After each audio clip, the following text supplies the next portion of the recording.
Hello buddy, my name's Jackson, welcome to the video where today I am playing the Stanley Parable. Wait, what the hell? No, look at the thing behind, look at the monitor behind me, look at this thing. Dude, look at this. It captures my cursor because my recording software doesn't, because I don't want it to, but like it does because I can see it. Alright, so this is the Stanley Parable. It is apparently a very confusing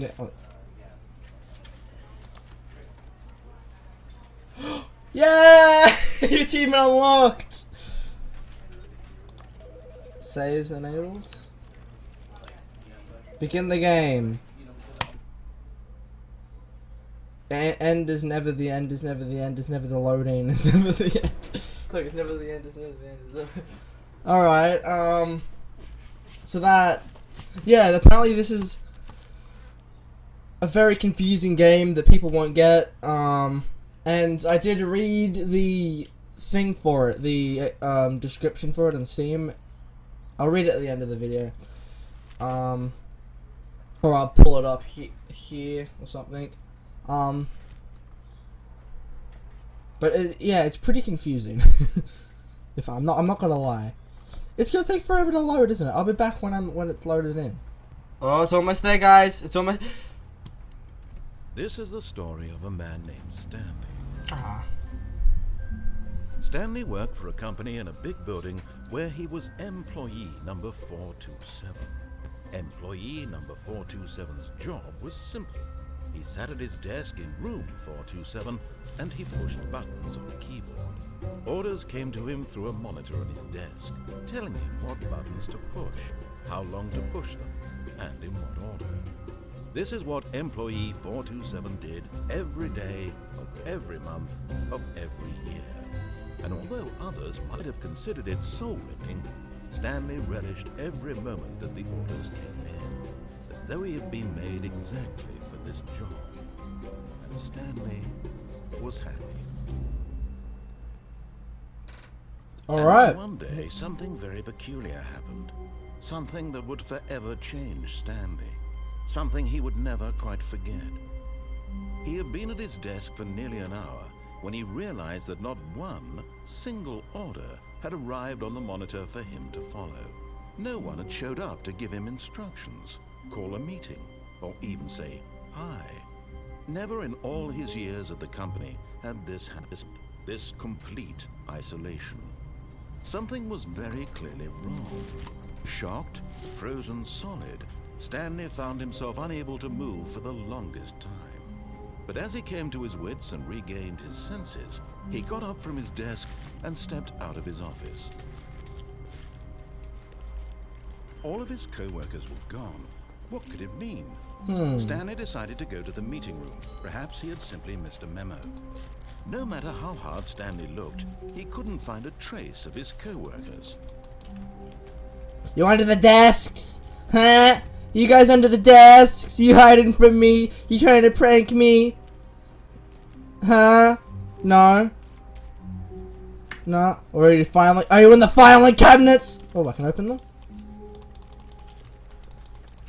You in here? Nope. No, okay, they're not, okay. You can open this? No.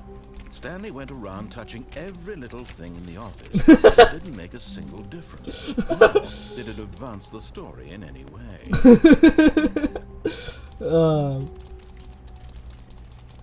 You under these desks? You under here? Ooh, mug. Can I? Nope, nothing.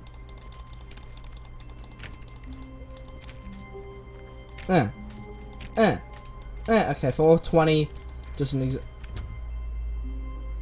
So that's how you're gonna play this.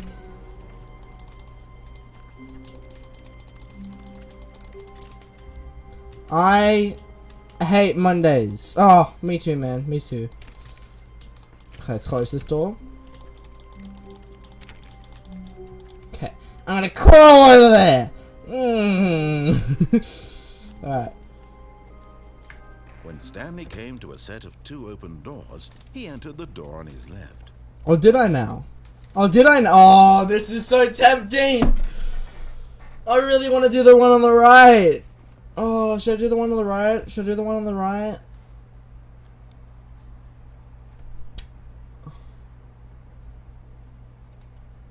I'm gonna do the one on the left.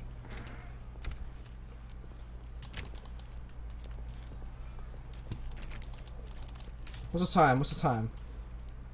Okay, the clock does work. That's good. Very good. Very, very good. Oh, okay. It's 11:26.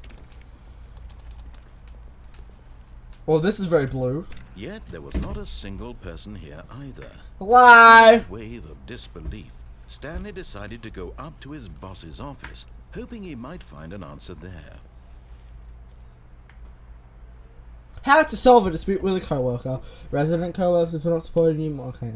Using slides to assure employees that everything is okay. Make sure that your slide has a slick blue graphic in the header and throw some bevel on all the text. This will ensure a calm and productive work environment. Everyone is unique. You most of all. Oh, this is great, guys! You all abandoned me. How dare you? Hi guys, welcome to my presentation. This is the to-do list. Number 1, synergize core value and expenditures. Now, that's all about slides. Things, money, more money, things, but with money to buy more things. Graphs about things and money. Thank you for listening to my presentation, and I hope you all have a great day. This is my life. I talk to nobody. I talk to it. To nobody. Oh, broom closet. Stanley stepped into the broom closet, but there was nothing here, so he turned around and got back on track. No, I didn't. I stayed in the broom closet for ages, and clicked everything. There was nothing here. No choice to make, no path to follow. Just an empty broom closet. No reason to still be here. I'm gonna hide in here. Let me. Okay. It was baffling that Stanley was still just sitting in the broom closet. He wasn't even doing anything. At least if there was something to interact with, he'd be justified in some way. As it is, he's literally just standing there doing sweet FA. I want to see what happens if I stay in here. Are you really still in the broom closet? Standing around doing nothing? Why? Please offer me some explanation here. I'm genuinely confused.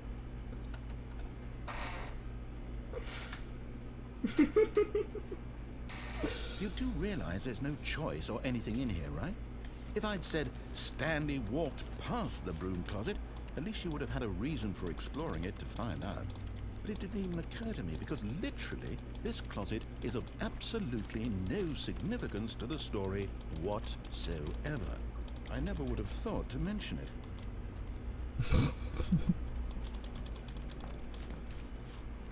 Maybe to you this is somehow its own branching path. Maybe when you go talk about this with your friend, you'll say, "Oh, did you get the broom closet ending? The broom closet ending was my favourite." I hope your friends find this concerning. Hey guys, do you find this concerning? All my friends out there, do you find this concerning? Ugly and really, really stupid. He probably only got the job because of a family connection. That's how stupid he is. That or with drug money. Also, Stanley is addicted to drugs and hookers. Oh! I've come to a very definite conclusion about what's going on right now. You're dead. You got to this broom closet, explored it a bit, and were just about to leave because there's nothing here, when a physical malady of some sort shut down your central nervous system and you collapsed on the keyboard. Well, in a situation like this, the responsible thing is to alert someone nearby so as to ensure that your body is taken care of before it begins to decompose. Oh God. Hello? Anyone who happens to be nearby?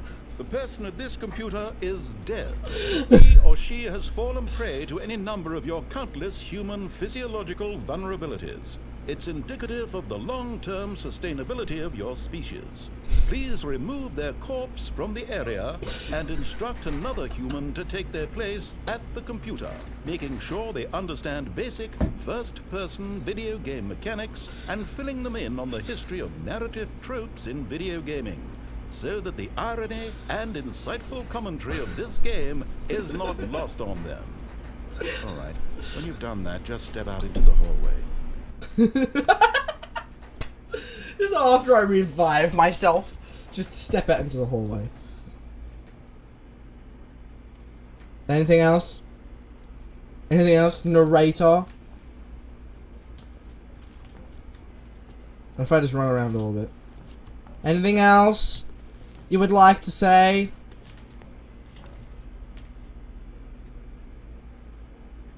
Oh, whatever. Second player, it's good to have you on board. Second player. You can't do any worse than the person who came before you. You, too? Unbelievable. You're at the mercy of an entire species of invalids. Unless there's a monkey nearby you can hand the gun. Fish? Fungus? Look, you can hammer out the details. I'm not particularly picky. I'll just be waiting for when you're ready to pick up the story again. Fine. Coming to a staircase, Stanley walked upstairs to his boss's office. No, I walked downstairs. But Stanley just couldn't do it. He considered the possibility of facing his boss, admitting he had left his post during work hours. He might be fired for that. And in such a competitive economy, why had he taken that risk? All because he believed everyone had vanished. His boss would think he was crazy. And then something occurred to Stanley. Maybe, he thought to himself, maybe I am crazy. All of my co-workers blinking mysteriously out of existence in a single moment for no reason at all. None of it made any logical sense. And as Stanley pondered this, he began to make other strange observations.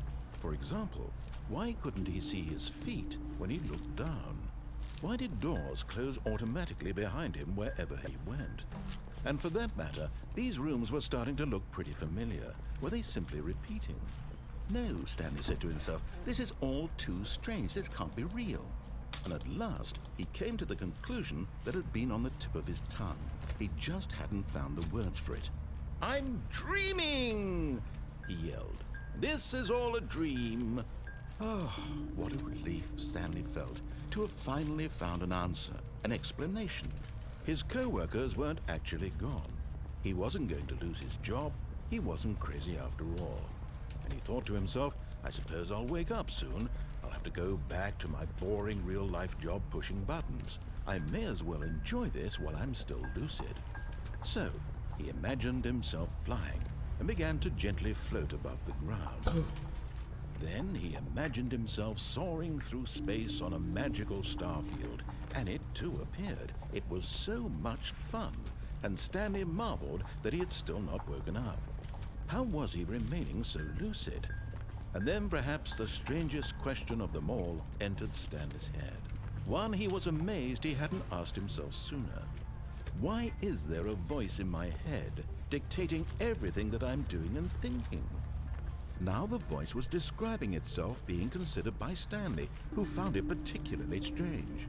I'm dreaming about a voice describing me, thinking about how it's describing my thoughts, he thought. And while he thought it all very odd, and wondered if this voice spoke to all people in their dreams, the truth was that, of course, this was not a dream. How could it be? Was Stanley simply deceiving himself, believing that if he's asleep, he doesn't have to take responsibility for himself? Stanley is as awake right now as he's ever been in his life. Now, hearing the voice speak these words was quite a shock to Stanley. After all, he knew for certain, beyond a doubt, that this was in fact a dream. Did the voice not see him float and make the magical stars just a moment ago? How else would the voice explain all that? This voice was a part of himself too. Surely, if he could just... He would prove it. He would prove that he was in control, that this was a dream. So he closed his eyes gently, and he invited himself to wake up. He felt the cool weight of the blanket on his skin, the press of the mattress on his back. the fresh air of a world outside this one. Let me wake up, he thought to himself. I'm through with this dream. I wish it to be over. Let me go back to my job. Let me continue pushing the buttons. Please, it's all I want. I want my apartment, and my wife, and my job. All I want is my life exactly the way it's always been.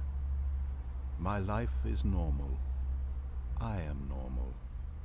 Everything will be fine. I am okay. Alrighty then. Oh, well, that didn't change anything. Stanley began screaming. Please, someone, wake me up. My name is Stanley. I have a boss. I have an office. I am real. Please, just someone tell me I am real. I must be real. I must be. Can anyone hear my voice? Who am I? Who am I? And everything went black. Alright. It's confusing. This is the story of a woman named Mariella. Mariella woke up on a day like any other. She arose, got dressed, gathered her belongings, and walked to her place of work. But on this particular day, her walk was interrupted by the body of a man who had stumbled through town talking and screaming to himself, and then collapsed dead on the sidewalk. And although she would soon turn to go call for an ambulance, for just a few brief moments, she considered the strange man. He was obviously crazy. This much she knew. Everyone knows what crazy people look like. And in that moment, she thought to herself how lucky she was to be normal. I am sane. I am in control of my mind. I know what is real and what isn't. It was comforting to think this, and in a certain way, seeing this man made her feel better. But then she remembered the meeting she had scheduled for that day, the very important people whose impressions of her would affect her career, and by extension, the rest of her life. She had no time for this, so it was only a moment that she stood there, staring down at the body. And then she turned and ran.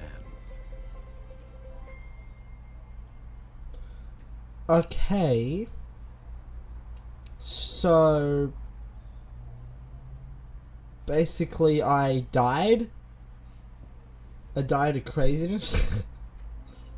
Oh. Oh, I'm back here. Okay. All of his co-workers were gone. What could it mean? Yeah. Stanley decided to go to the meeting room. Perhaps he had simply missed a memo. I'll go through the right door. I want to see what happens if I go through the right door. When Stanley came to a set of 2 open doors, he entered the door on his left. This was not the correct way to the meeting room, and Stanley knew it perfectly well. Perhaps he wanted to stop by the employee lounge first, just to admire it. Ah, yes, truly a room worth admiring. It had really been worth the detour after all, just to spend a few moments here in this immaculate, beautifully constructed room. Yeah, I know, Stanley right? simply stood here, drinking it all in.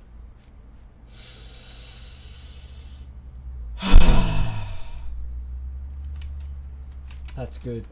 But eager to get back to business, Stanley took the first open door on his left. Stanley was so bad at following directions, it's incredible he wasn't fired years ago. I want to see what's here. Oh. Warning! Do not jump from the cargo lift while it is in motion. Will cause death. Penalty for misuse of cargo lift $1,000. Penalty for jumping off the cargo lift $5,000. Well, that probably is death, yes. Look, Stanley, I think perhaps we've gotten off on the wrong foot here. I'm not your enemy, really, I'm not. I realize that investing your trust in someone else can be difficult, but the fact is that the story has been about nothing but you all this time. There's I know. someone you've been neglecting, Stanley. Someone you've forgotten about. Please, stop trying to make every decision by yourself. Now, I'm not asking for me, I'm asking for her. Her? This is it, Stanley. Your chance to redeem yourself. To put your work aside. To to let her back into your life. Who's her? She's been waiting. Who's her?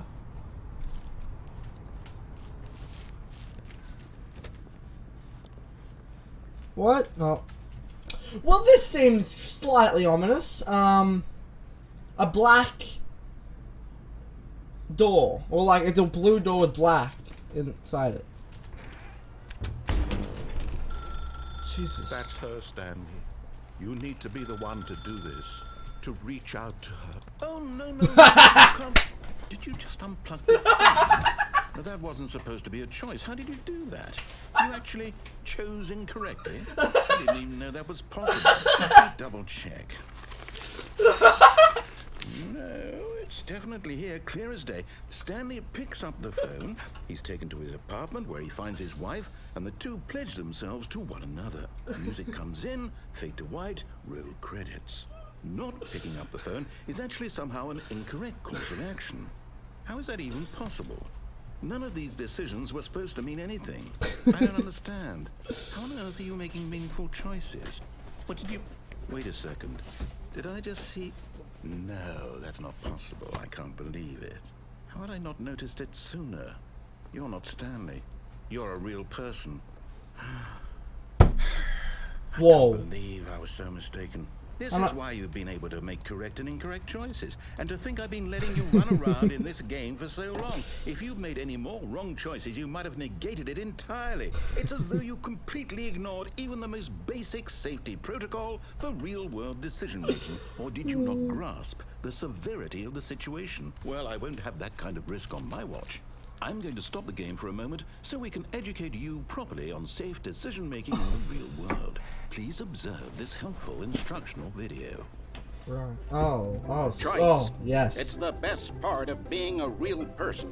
But if used incorrectly, can also be the most dangerous.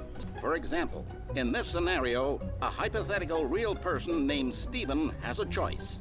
He could spend years helping improve the quality of life for citizens of impoverished third world nations.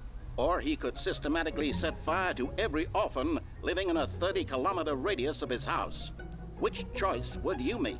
Remember that unlike here, the real world makes sense, and at no time should you make a choice that does not conform to rational logic. If you find yourself speaking with a person who does not make sense, in all likelihood, that person is not real. Allow the person to finish their thought, then provide an excuse why you cannot continue talking. Turn to a partner and practice saying, "My goodness, is it 4:30? I'm supposed to be having a back sack and crack." My goodness, it's 4:30. I'm supposed to be having a back sack and crack. My goodness, it's 4:30. Oh my god, it actually is 4:30. It actually is. Oh my god. Alright, I'm practicing. Excellent. Making choices on a regular basis is the best part to a healthy decision-making process. That's dangerous. Most medical professionals recommend making at least 8 choices per day. Do you make more than 8? Less?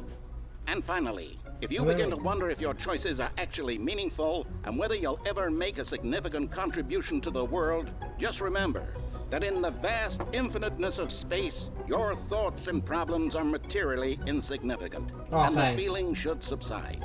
At this time, your instructor will guide you in an exercise to test and reinforce the material covered in this video. Welcome back. You may have noticed that this room has begun to deteriorate as a result of narrative contradiction. But not to worry. Now that you're properly informed on good decision-making, we're going to revisit a choice you made just a few minutes ago and see what the correct thing to do would have been. This way, please. Oh, okay, thanks. Thank you. This way? What do I just... Through here? No. Well, back over here I go. Now that we know your choices are meaningful, we can't have you jumping off the platform and dying. Oh. Imagine the main character dying senselessly halfway through the story. That story would make no sense at all. Be fun I though. just need to get you home as soon as possible before the narrative contradiction gets any worse. Unfortunately, it seems this place is not well equipped to deal with reality. Okay. Thank you very much. Alright, let's go back to where I came.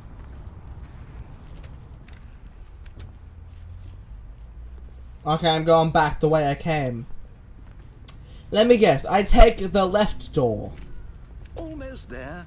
You'll take the door on the left, back to the correct ending, the story will have resolution once again, and you'll be home free in the real world. Where's the broom closet? Up to the left door. Now remember, all you need to do is behave exactly as Stanley would. That means choosing responsibly and always putting the story first. I'm quite sure you'll be up to the task. Just follow my lead and you'll be fine. Okay. All right. Alright. When Stanley came to a set of 2 open doors, he entered the door on his left. I'm so tempted.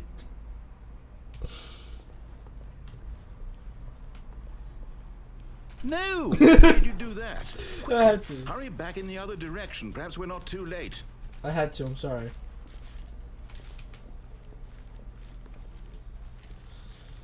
Oh, I want him to say something. I did it.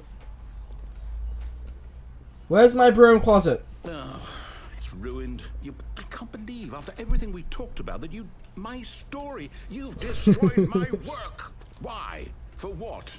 What did you get out of that? What did you think was so special about seeing the game undone? None Left here like views. so much garbage. It's worthless now. And what am I supposed to do?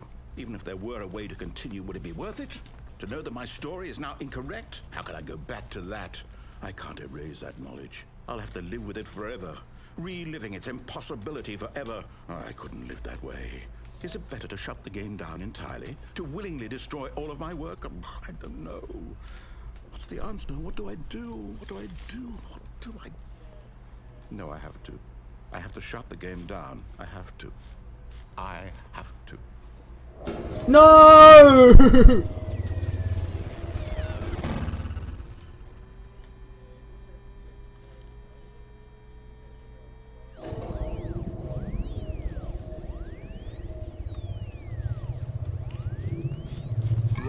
Oh, I'm here.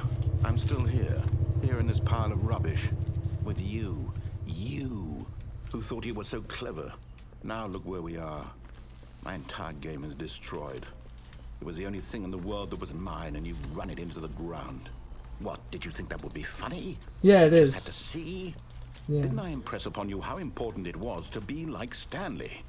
He actually knows how to do what I tell him to. He understands that if I say to do something, there's a damn good reason for it. That thought hadn't even occurred to you, had it? That there's a world outside of you. You're a child. I am.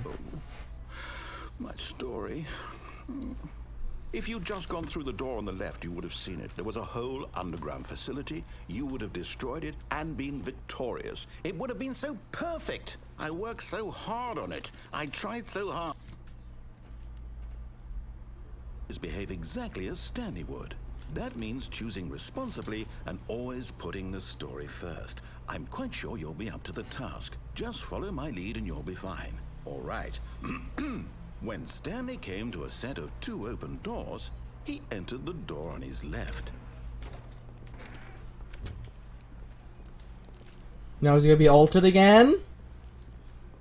No, it's fine. Yet there was not a single person here either. Feeling a wave of disbelief, Talk less! Stanley decided to go up to his boss's office, hoping he might find an answer there. I found it.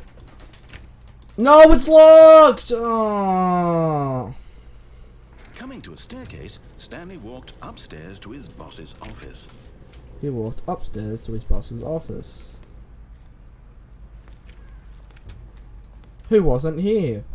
Stepping inside his manager's office, Stanley was once again stunned to discover not an indication of any human life. Shocked, unraveled, Stanley wondered in disbelief who orchestrated this, until he saw the door with a voice receiver next to it. Surely behind this door lay all the answers to his questions. And beyond all probability, he knew the passcode. He had seen it on his boss's computer just last week. Night Shark 115. Was this the code to open the door? Would it still work? There was only one way to find out. Stanley had been trained never to speak up, but now he would draw from within himself the courage to face the unknown. He drew a sharp breath and then spoke the code.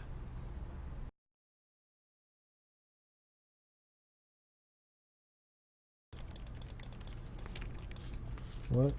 Huh? Stanley spoke the code. Night Shark 115. Night. He spoke it into the receiver, right there on the wall.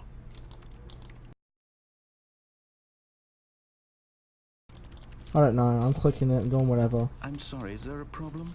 Yes. You didn't mishear me, did you?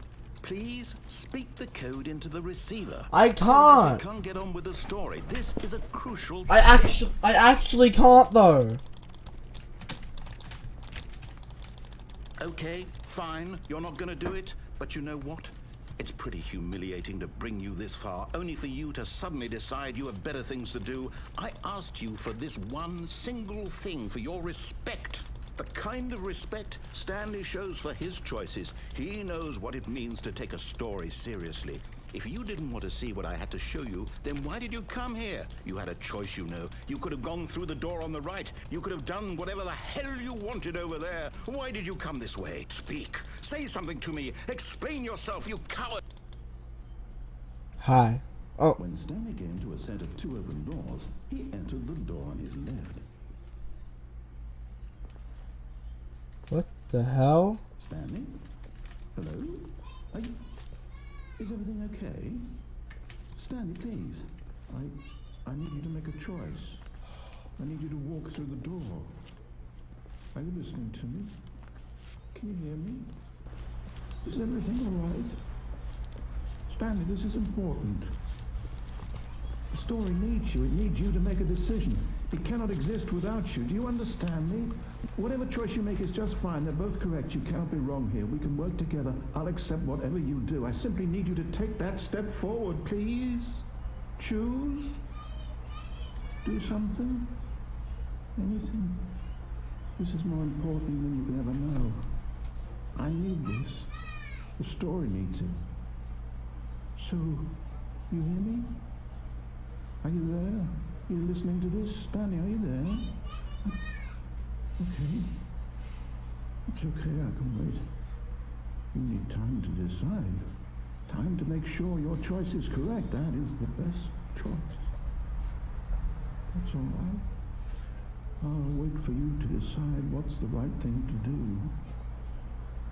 Take as much time as you need.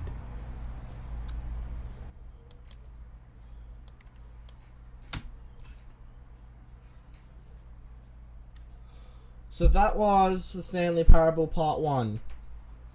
I know, I'm pretty sure there's more endings to it, like if you just straight up follow, like everything, whatever, no matter what. But yeah, I will check out other videos, and I will see you guys in the next video.